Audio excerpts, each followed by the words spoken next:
UPDF সন্ত্রাসীদের চাঁদাবাজি ও প্রতিনিয়ত বাজার বয়কটের ফলে অতিষ্ঠ পার্বত্যবাসী।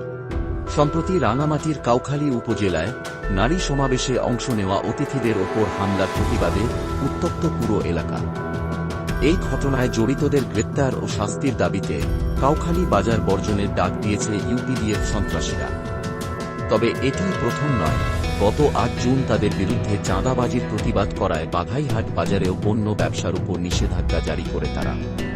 তাদের এই সিদ্ধান্তে বিশেষ করে স্থানীয় পাহাড়ি ব্যবসায়ীরা পড়েছেন চরম আর্থিক ক্ষতির মুখে।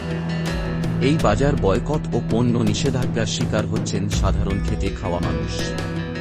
অনেকেই জানিয়েছেন, পণ্য ব্যবসা তাদের জীবিকার মূল উৎস হলেও এখন সব বন্ধ হয়ে গেছে।